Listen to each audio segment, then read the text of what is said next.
Bismillahirrahmanirrahim. Assalamu alaikum dear students. This is Mona Sheikh here. Today we are going to start our next topic of class 9th named as a Quranic teaching about animals and plants life. Quran शरीफ़ जी तालीम में जानवरनि ऐं ॿूटनि जो तसव्वुर. Almighty Allah has conveyed a great knowledge about animals and plants through our holy book, the Quran. अल्लाह तबारक व ताला क़ुरान शरीफ़ वसीले जानवर ऐं ॿूटनि मुतलिक़ तमामु घणो इल्मु मैसर कयो आहे. A few of ayah are quoted under. कुझु आयतूं हेठि ॾिजनि थियूं. It says about the origin of life.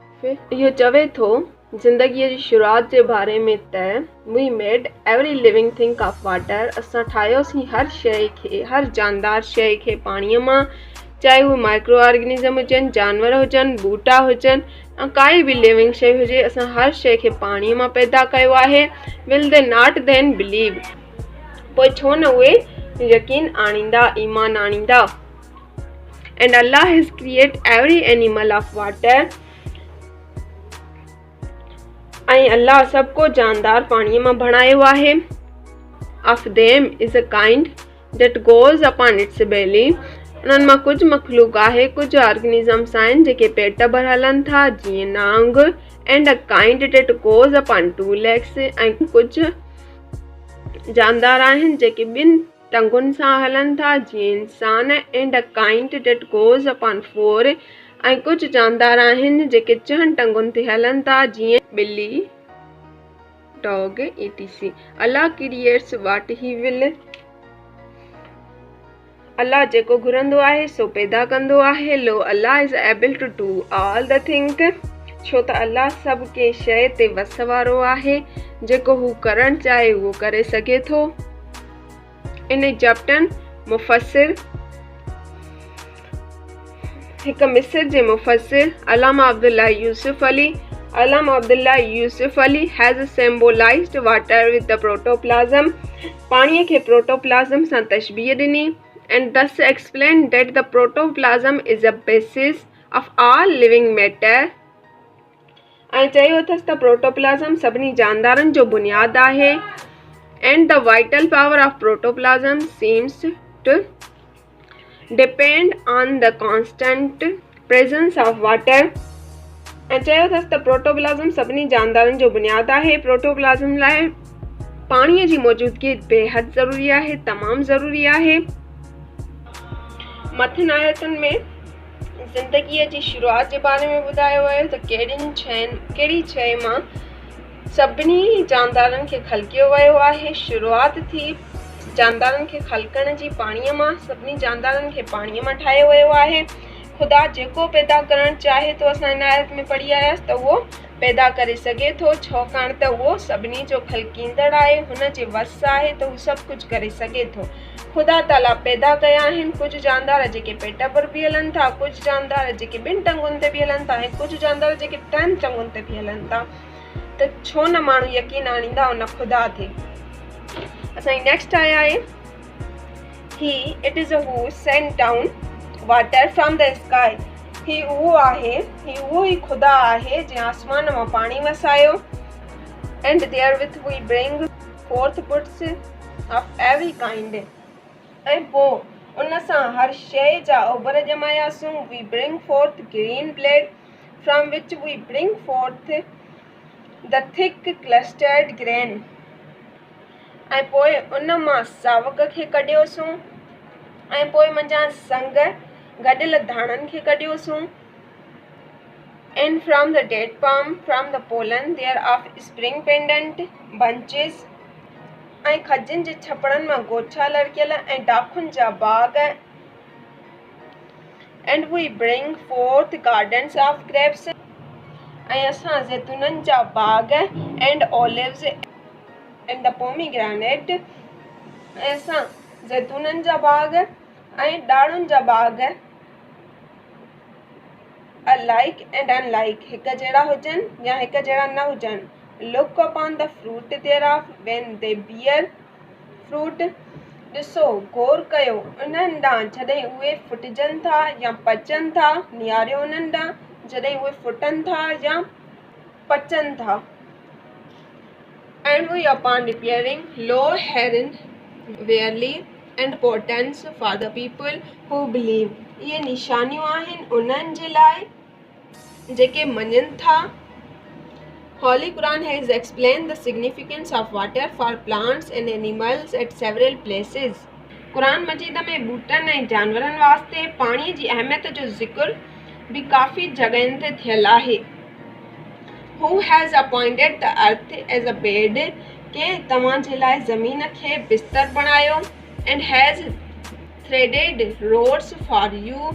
ऐं कंहिं तव्हां जे लाइ रस्ता जारी कया, कंहिं तव्हां जे लाइ रस्ता ठाहिया। Therein and has sent down water from the sky। ऐं कंहिं आसमान मां पाणी वसायो। And thereby we have brought forth diverse kind of vegetations। ऐं पोइ उन मां हर जिन्स जा फसल उगाया, दाणा उगाया, कणक उगाई, ग्रीनरी उगाई। Glorious Quran has also revealed some fact about the growth and variety of plants। Quran मजीद में पिणु कुझु आयतूं नाज़िल कयूं वयूं आहिनि ॿूटनि जी ग्रोथ ऐं उन्हनि जी मुख़्तलिफ़ क़िस्मनि जे बाबति। And in the earth neighboring tracts। ऐं ज़मीन में रस्ता हिक ॿिए जो वेझो आहिनि। विनयार्ड्स ऐं ड्राखनि जा बाग ऐं पोखूं, प्लग्ड लैंड्स ऐं पोखूं, एंड डेट पाम्स ऐं खजियूं, लाइक एंड अनलाइक हिक जहिड़ियूं या हिक जहिड़ियूं न, which are watered with one water जिन खे पाणी ॾिनो वञे थो हिक पाणीअ सां, जिन में पाणी वहायो वञे थो हिक पाणीअ सां। And we have made some of them to excel other in fruit. ऐं असीं मेवनि में किन जे मज़े खे किन खां वधीक कंदा आहियूं। लो हेरन वेरली and पोर्टेंस for people who have sense. इहे सम्झंदड़नि लाइ जिन खे सम्झ हुजे उन्हनि जे लाइ ही सभु निशानियूं आहिनि त हर बाग भले काई बि खजी हुजे, कोई बि ॿूटो हुजे, सभिनी खे हिक पाणीअ सां पाणी ॾिनो वञे थो। पोइ उहे अलॻि अलॻि फसल छो था उगनि, इहा बि ख़ुदा जी कुदरत आहे। जिन खे सम्झ हुजे उहे सम्झी सघनि था। लो अल्लाह इट इज़ हू स्प्लेथिड the grain of corn and the dead stones। उहो ई अल्लाह आहे जेको ॿिज ऐं ककड़ीअ खे फुटाईंदड़ आहे। He bring forth the living from the death। उहो ई अल्लाह आहे जेको मोए खे जेरो कंदो आहे। And he is a beginner forth of the death from the living। ऐं उहो ई अल्लाह आहे जेको जेरे मां मोह कंदड़ आहे। Such is Allah। उहो ई अल्लाह आहे।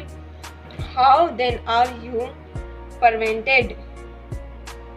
पोइ तव्हां केॾां भुलिया वेंदा आहियो।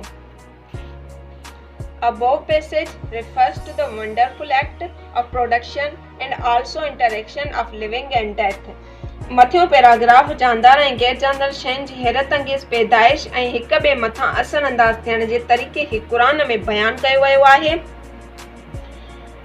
Allah has also indicated the usefulness of some of the plants and animals to the human welfare। अल्लाह ताला कुझु ॿूटनि ऐं जानवरनि खे इंसाननि जे फ़ाइदे लाइ पैदा कयो आहे। The following ayah can be quoted for their references। हेठियनि आयतुनि में अल्लाह ताला फरमाए थो त And lo in the cattle there is a lesson for you। ऐं बेशक ढोरनि में अव्हां लाइ इबरत आहे, सबक़ आहे तव्हां जे लाइ। We give you to drink of that which is in their bellies। असां उहो तव्हां खे पीअण जे लाइ ॾिनोसीं जेको उन्हनि जे बेलीज़ में आहे, टमी में आहे, पेट में आहे। From betwixt the refuse and the blood pure milk palatable to the drinkers। तंहिं मां बेस्टविड माना बेस्ट प्रोडक्ट्स मां या उन्हनि जी ब्लड मां तव्हां खे पीअण लाइ ख़ालिस खीर ॾिनोसीं। इहा बि ख़ुदा जी कुदरत आहे। And the earth we have spread out and placed therein farmhills। ऐं ज़मीन खे पखिड़ियोसीं ऐं मंझंदि जबल खोड़ियासूं। And cast each seams and caused each seemly thing to grow therein. ऐं मंझसि हर शइ खे अंदाज़े सां ॼमायोसूं. The Holy Quran also informs us about the mechanism of reproduction.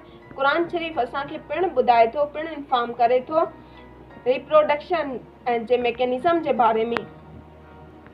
Glory be to him who created all the sexual pair. उहो ई खुदा आहे जिन जिनसी जोड़ा पैदा कया. Of that which the earth growth, जंहिं सां ज़मीन ते ॿिया माण्हू पैदा थिया. And of themselves and of that which they know not. ऐं जेके नथा ॼाणनि त ख़ुदा ताला जिनसी जोड़ा पैदा कया, नर ऐं मादी पैदा कई, जंहिं सां हीअ दुनिया अॻिते वधी, माण्हू पैदा थिया जंहिं सां. And thy Lord inspired the bee. ऐं पैगंबर तुंहिंजे पालनहार माखीअ जी मख sang choose to habitations in the hills. माखीअ जी मख ॾांहुं इल्हाम कयो त किन जबलनि and the trees ऐं वणनि and that which they hedge. जिन शयुनि मां माण्हू घरनि जूं शक्तियूं जोड़ींदा आहिनि ऐं तिन घर बणाया. Then eat of all fruits. ऐं वरी हर कंहिं जिन्स जे मेवनि मां खाओ. And follow the ways of thy Lord made smooth for thee. ऐं पोइ तूं पालनहार जे वाटनि ते आजिज़ीअ सां हल. जेको रस्तो तोखे ख़ुदा ॿुधायो आहे उन रस्ते ते हल. There cometh forth from the bellies a drink diverse of hues. संदसि पेटनि मां रंगारंग मख जे पेटनि मां पीअण जे लाइ हिकु शइ यानी माखी निकिरंदी आहे. Therein is healing for mankind. लो मंझसि माण्हुनि जे लाइ शफ़ा आहे. Here is indeed a portent for people who reflect. बेशक उन में सोच कंदड़ क़ौमनि जे लाइ इबरत आहे. ही हुयूं असांजी आया जंहिंजो मां तव्हांखे ट्रांसलेशन करे ॿुधायो. छो जो तव्हांखे ख़बर हुजणु खपे त क़ुरान शरीफ़ में बायोलॉजीअ जे बारे में छा आहे लिखियलु.